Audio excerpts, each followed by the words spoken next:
Hey everyone, today I'm talking about empaths with toxic patterns. Now, this is actually a huge subject, and I could probably make 10 videos on this subject alone. But I'm going to talk about some very certain things about empaths with toxic patterns in this video.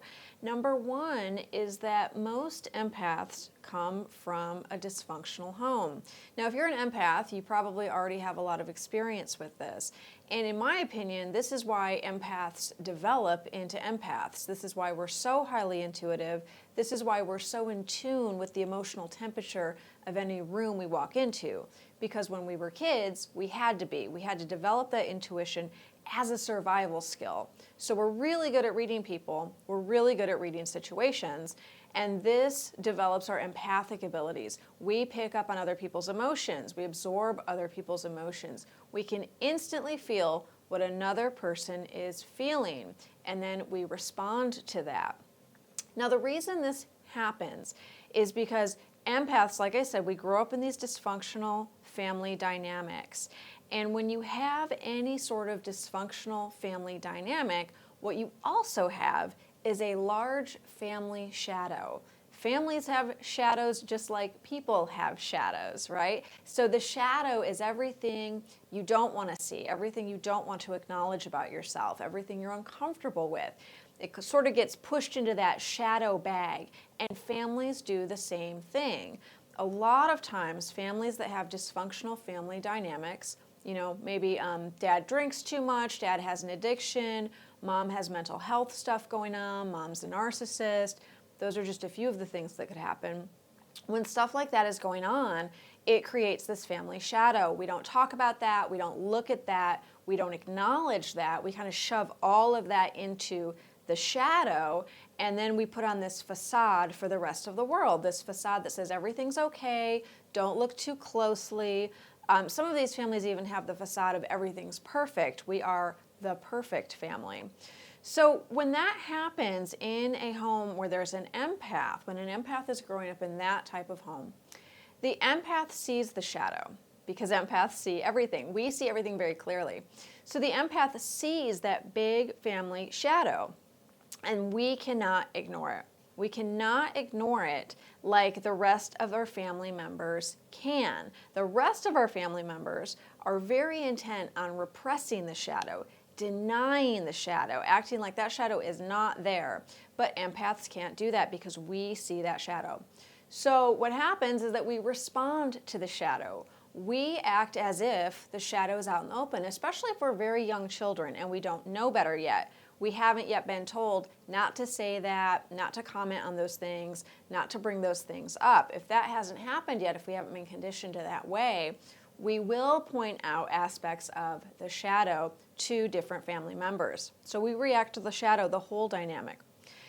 The family tends to find this threatening, especially the members of the family who are the most invested in playing their roles, right? So if dad is really invested in let's pretend mom doesn't have mental illness, or if mom is really invested in let's pretend dad's not an alcoholic, those family members will cling onto their roles and the facade more tightly than ever before.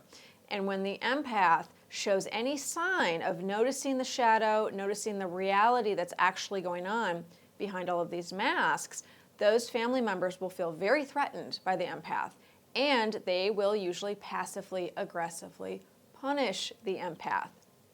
So they might shame them, they reject them, they might scapegoat them. If there's anything to be blamed on anyone, it's going to be blamed on the empath.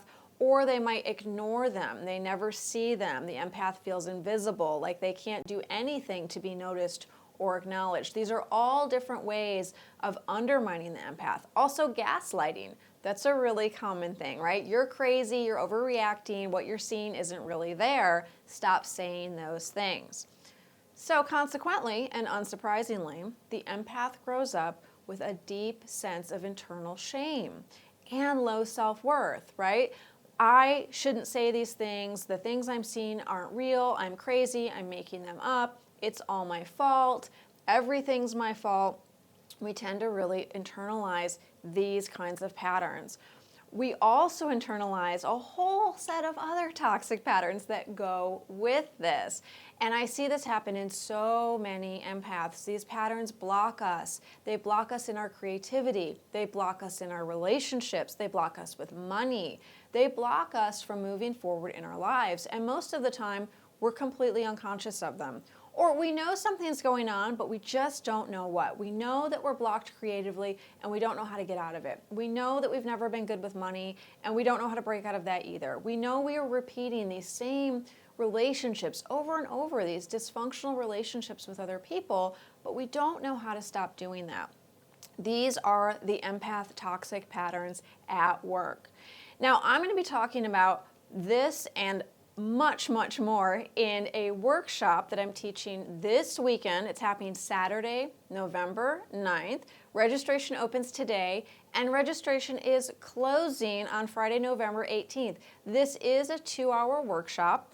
It is a one-time only workshop. I'm not doing it again. I'm not going to offer it as a video course in the future. I'm not going to repeat it in the future.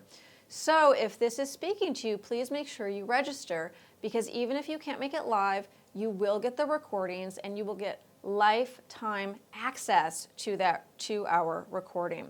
If you have any questions at all, please leave a comment in the comments box below or get a hold of me on my website. There's a contact form there, laurensapala.com.